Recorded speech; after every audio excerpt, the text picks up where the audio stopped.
Hey friends, happy Monday and welcome back to another week of What's for Dinner. If you're new here, hello and welcome. I am Taylor.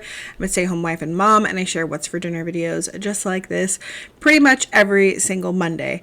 It's been a little chaotic here because we just moved across the country from Georgia to Wisconsin, but we are getting back into our routine of, cooking at home, eating at home, and then also sharing the videos with you every Monday. So if you like these kinds of videos, I hope that you will subscribe down below. As always, any recipes that I mentioned will be linked in the description box. Now let's go ahead and get into this week's What's for Dinner.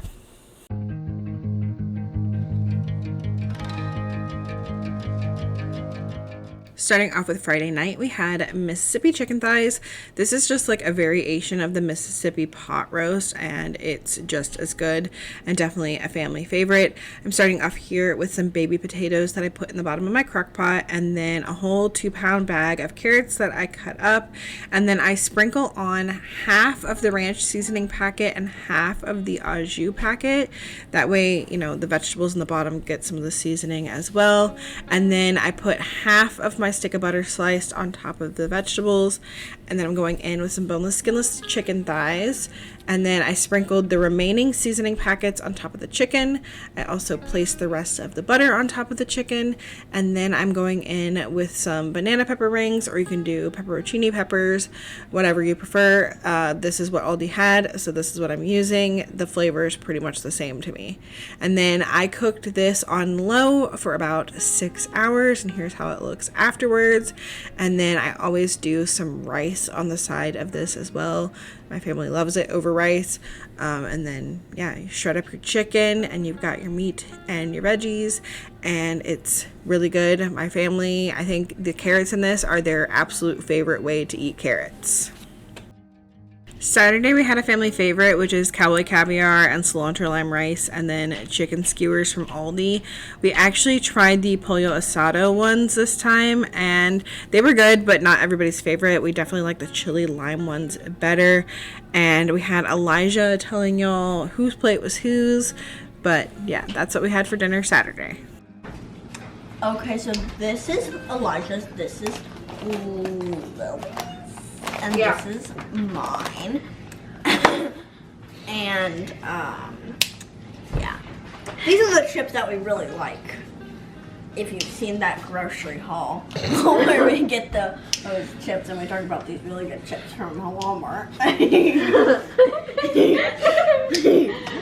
Sunday night we had Sloppy Joe's, which is another family favorite. This recipe is actually the Pioneer Woman recipe, but I pretty much know it by heart and don't really measure anything anymore. I also do half of her recipe because she wants you to use like 2.5 pounds of ground beef, but I don't ever feel like making that much and having that much for leftovers, so I just cut the recipe in half. Started off by melting a little bit of butter, and then I am browning my ground beef, and once it was like about halfway browned, I added in some chopped onion and green pepper. I don't always do that. Sometimes I leave it out when I just don't feel like chopping stuff, but we had the stuff on hand and I felt like chopping it, so I added that in and let that continue cooking until the meat was all cooked up.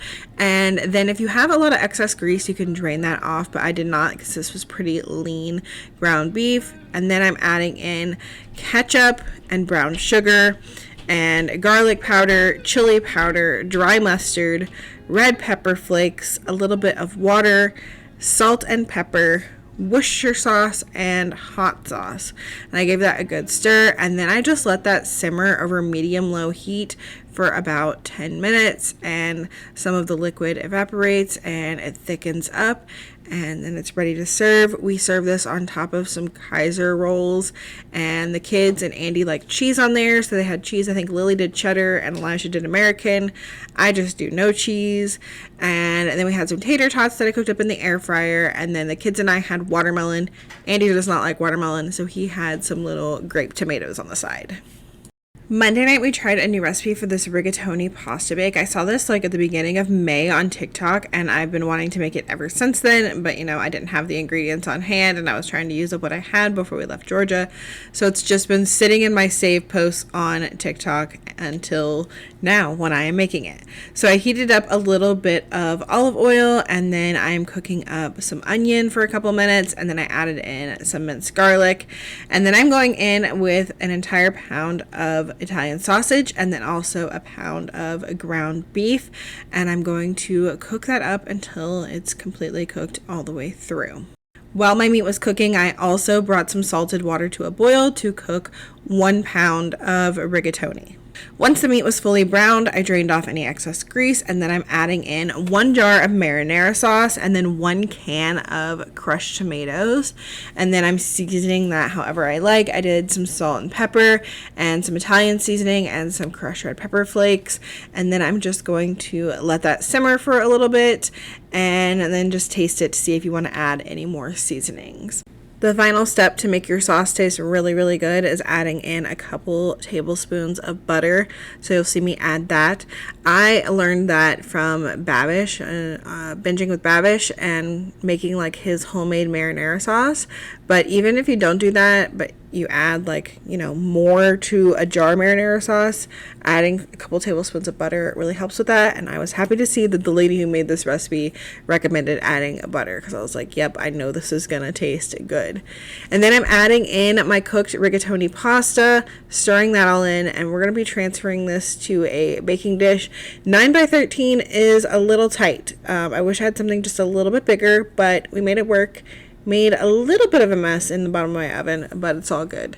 So I am greasing my 9 by 13 inch pan, and then I'm going to lay in half of that sauce and pasta mixture, and then we're going to top this with some fresh sliced mozzarella and then some pesto sauce. I just used jarred because that's what I could find, and then we're going to top this with the remaining pasta and sauce, and then sprinkle on some grated Parmesan cheese, and then I popped this in the oven on 375 for 30 minutes, and it came out so bubbly and melty and delicious. I let it sit for like 10 minutes before serving it up, and it was amazing. The combination of the pesto and the marinara sauce and the fresh mozzarella in there, it was so good. And this is actually what we had for dinner the next night as well. Then on Wednesday, we had Birria Quesadillas. So we get the birria meat from Aldi. We love this. I've made it so many times now.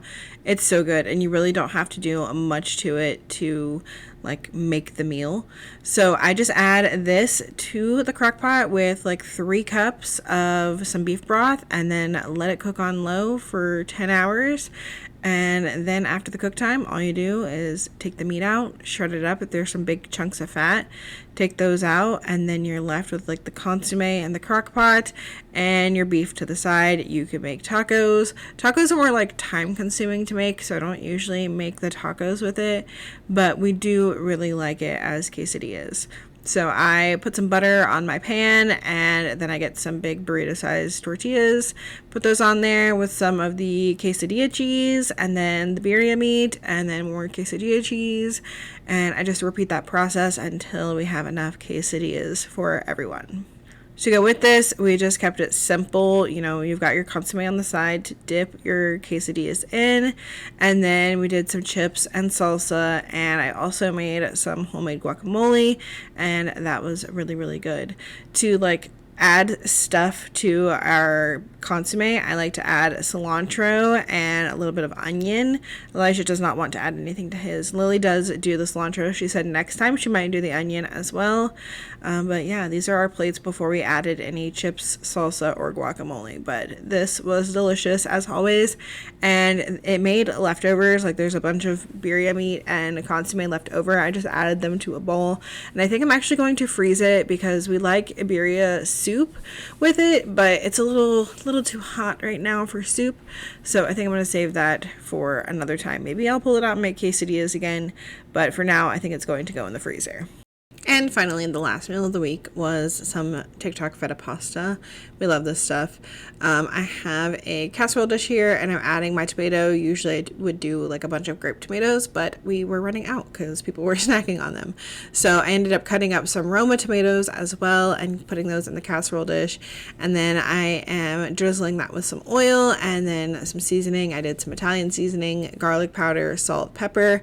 And then typically I would do like some basil paste or fresh basil, but I didn't have any, but I had a little bit of this pesto left, so I added that in there, mixed it all together, and then I'm adding my feta cheese to the middle. This is the sun-dried tomato basil feta cheese.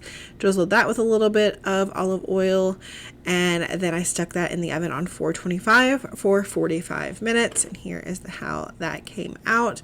And then you can mix it all together, mash up all of the tomatoes, get the juice and the cheese all incorporated. And then to go with this, I cooked up a box of cavatappi pasta, and I did that in some salted water.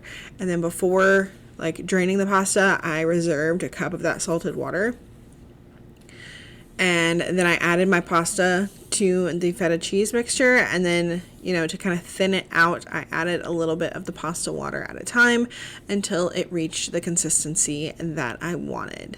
And then to go with this, I grilled up some chicken on my Cuisinart griddler. I just seasoned that with like some Tony's Creole seasoning. Really like that stuff, and I like the combination of the spicy chicken a little bit with the feta pasta. And so that is what we had for dinner this night. Just TikTok feta pasta and some grilled chicken. It was quick and it was easy and it was delicious, of course.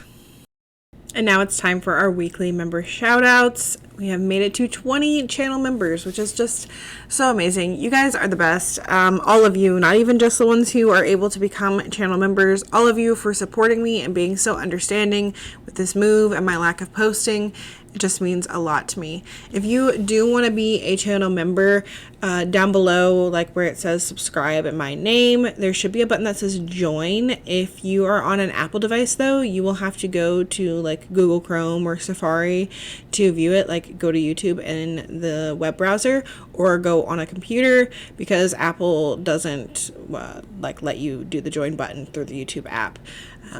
So if you are interested in becoming a channel member, you can do that for $1.99 and help support me in an additional way. And again, thank you to all of you that have already chosen to be channel members and support me in an additional way.